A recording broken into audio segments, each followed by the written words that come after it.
3 रोटी एक बार एक थाली में रखकर या एक थाली में भोजन और पानी एक साथ रखकर किसी को नहीं परोसना चाहिए, जीवित व्यक्ति को, क्योंकि ये पितरों के लिए गिनती। और एक ही थाली में पानी साथ रख के, पानी और भोजन की थाली एक साथ कोई लेकर आया है या भोजन की थाली में 3 रोटी एक साथ लेकर आया है, तो ये कहीं ना कहीं पितरों के निमित्त किया जाता है, जीवित व्यक्ति के निमित्त नहीं। बहुत सारी चीज़ें हैं जो मृत व्यक्ति के लिए अलग होती हैं, जीवित व्यक्ति के लिए अलग होती हैं। जैसे तिलक लगाने जा रहे हो, तिलक तो शोभा की चीज़ है, लेकिन अगर उसमें सूखा तिलक लगा रहे हो तो ये मृत व्यक्ति के लिए लगाया जाता है।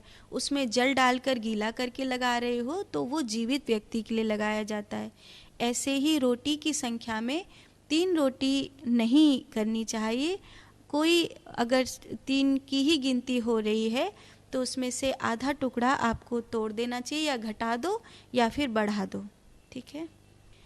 ध्यान में प्रवेश करने के लिए नाम जप का आधार अनिवार्य होता है, क्योंकि ध्यान में प्रवेश नहीं करते आप विचारों में प्रवेश कर जाते हैं। आपकी इंद्रियों में जो वेग हैं, आपके पास जो एक चंचल मन है, आपके पास एक बिखरी हुई बुद्धि है, वो चित्त को सम्मिलित करके आप बैठते हो ध्यान में, लेकिन वो एक बवंडर बन जाता है, विचारों का बवंडर। उस विचारों के बवंडर को साधने के लिए मंत्र जरूरी है। जब आप अपनी श्वास में कह रहे हैं हरि शरणम, तो आपको आपके श्वास का भी ध्यान है। सोहम मंत्र को 2 हिस्सों में कर दो।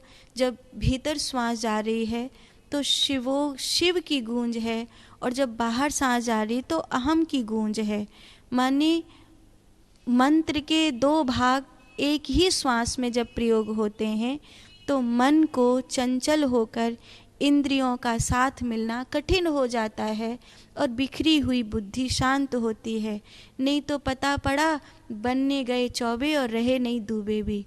माने बैठे तो ध्यान करने के लिए, और इस ध्यान के दौर में और ज़्यादा विचारों से घिर गए, इतने ज़्यादा विचार आने लग गए कि पता पड़ा कि ये तो माने सचमुच ही समय बर्बाद हो गया।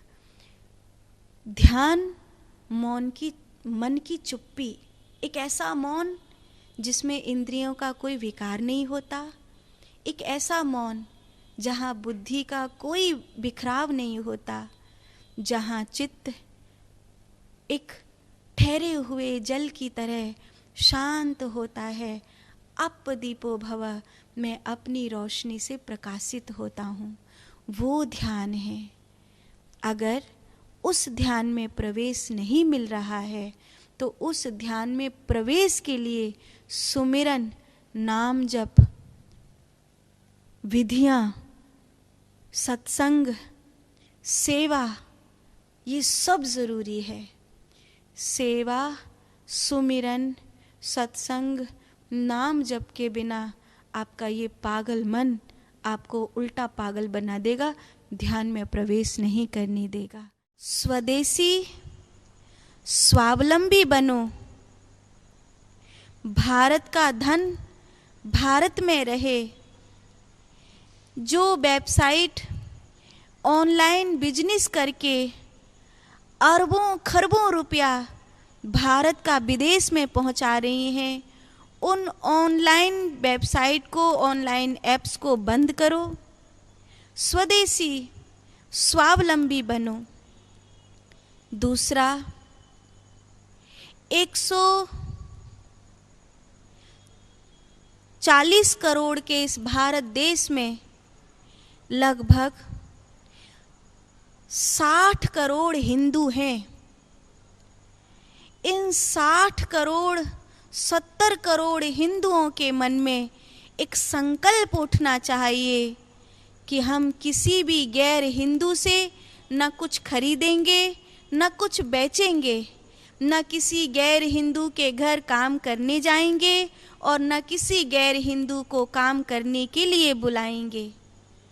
इस एक संकल्प से हिंदुओं के घरों में जो बेरोजगारी पनप रही है वो समाप्त हो जाएगी। और इस एक संकल्प से जो आज दूसरे दूसरे देश भारत को हड़पने के लिए षड्यंत्र रच रहे हैं, उनको आप मुंह तोड़ जवाब दे सकते हैं। और भारत के इस अमृत काल में जैसे उस समय आपने अंग्रेजों को खदेड़ भगाया था, अपने देश को आज़ाद किया था, ऐसे ही आप अपने देश की आज़ादी को सुरक्षित और सुनिश्चित कर सकते हैं कि आपकी आने वाली पीढ़ी, आपके आने वाले भविष्य खुश रहेंगे और प्रसन्न रहेंगे। नहीं तो बनाई गई आपके द्वारा ये सुंदर सुंदर इमारतें खंडहर बन जाएंगी, बफ के हाथों में चली जाएंगी। आपके कमाए हुए धन से तालिबानी आतंकवादी मौज मारेंगे। आपकी बहन बेटियों के साथ अत्याचार अनाचार होंगे, कत्लेआम होगा आपके मासूमों का। अगर ये दुर्दशा नहीं देखना चाहते हैं जो इतिहास में पहले कई बार आपने देखी है, तो इन दो संकल्प को जीवन में धारण कर लीजिए। 500 वर्ष बाद मंदिर बना है, कहीं ऐसा ना हो कि इसे 50 वर्ष भी आप सुरक्षित ना रख पाएं। कहीं आपकी नालायकी इतनी बड़ी ना हो कि लाखों मंदिर टूटे थे और उन लाखों मंदिरों के बदले में आप अपने 10-5 मंदिरों को भी ठीक से न बना पाएं। विचार अवश्य करिएगा। ऋषि अत्रि ने उस समय जो राम को कहा, वो आज मैं आपको कह रही हूँ। हो निष्ठा, तो जैसे राम जी ने भुजा उठाए प्रण कीन, ऐसे ही संकल्प करिए, ताकि जब आपकी आंखें सदा के लिए बंद हों, आपको एक राष्ट्र भक्त के रूप में जाना जाए, आपको एक राम भक्त के रूप में जाना जाए, आपको एक संत की सेवा करने वाला, गौ माता की सेवा करने वाला, मिट्टी की सेवा करने वाला, आपको उस रूप में जाना जाए। जैसे आज रानी तो बहुत हुई पर खूब लड़ी मर्दानी, वो तो झांसी वाली रानी थी, आज उसको याद किया जाता है।